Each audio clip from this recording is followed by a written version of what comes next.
Hi lovely people, this is Nurse Nana here. I'm here to give you some quick tips on how to finish the RN to MSN Flexpath through Capella University faster.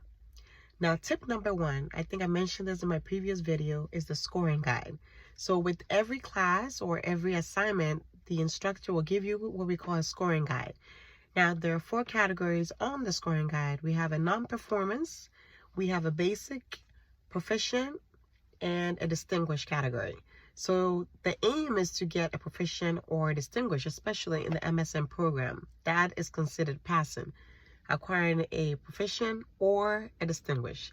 So the first thing that I do is look at that criteria or the rubric, and what I would do is I will copy and paste each of the categories into my Word document. So for example, the first category, if it's talking about using evidence-based practice in a healthcare sector, I'll make sure that I research and write on that topic on that page. So that's my first page.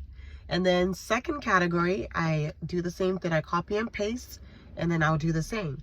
For all I know, next thing I know, I have my essay written. So it's very important that you focus on the scoring guide. That is your guide. That is what the professors use and the instructors using to grade. All the papers that I've written that came back, the professor makes comments on the scoring guide saying that you were missing this or you did a great job, incorporating this. So the scoring guide is your guide. Stick to that. I can't emphasize that enough. Tip number 2, Grammarly. Grammarly has been very instrumental, and guess what? It is included in the tuition. So we do get that as Capella students. So make sure you're using that resource. Very helpful in sentence structure and grammar. Sometimes it will recommend you correcting certain sentences to make it more complex but not complicated, because the teachers want active voice. They don't want you to write in passive voice. So it does a very good job in making sure that you have that component in the paper. Tip number 3, there's this software called Perla, spelled Perrla. Perla has been a lifesaver. I've used that throughout the course of this program from last September, and it's been beneficial. I believe it's like $49.95 a year, which is not bad at all, almost $50 a year. And it has been so helpful in formulating my paper in the APA 7, which is the current edition. And also with Perla, you're able to input your title, the title page, the instructor's name, your name, and what it does is it will generate a title page for you and also a reference page. Also, some classes, if you need an appendix, that option is there as well. And within that Perla as well, you can actually put in, let's say, if you know the name of a certain work you want to look up, you put it into the search and it will generate the reference list for you. So already it's done most of the hard work, which I think, with the citation, that's where it gets complicated, and a lot of us students struggle in that area. So Perla has been a lifesaver. I will definitely recommend that.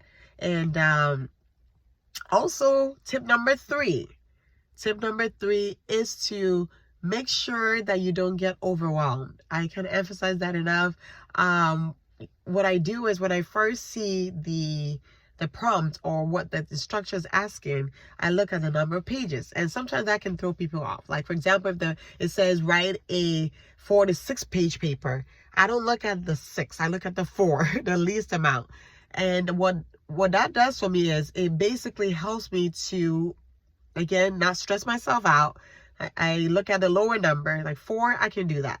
And what I've noticed is that in writing that 4-page paper, most of the time it actually turns into a 5 or 6 page paper, which is what was already originally on there. So again, don't get too bummed out about how many pages there are, 6 to 8 pages, or look at the lowest number. And I promise you, if you're copying and pasting the criteria or the scoring guide into your Word document and writing on those criteria, next thing you know, you have your 1 page on the first criteria.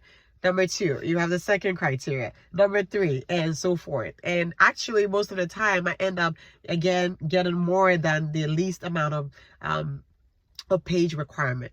So these are just a little quick tips on how to finish the RN to MSN faster. If you have any questions, feel free to comment below, and don't forget to subscribe. I will be doing more videos, and hope to see you next time. Bye.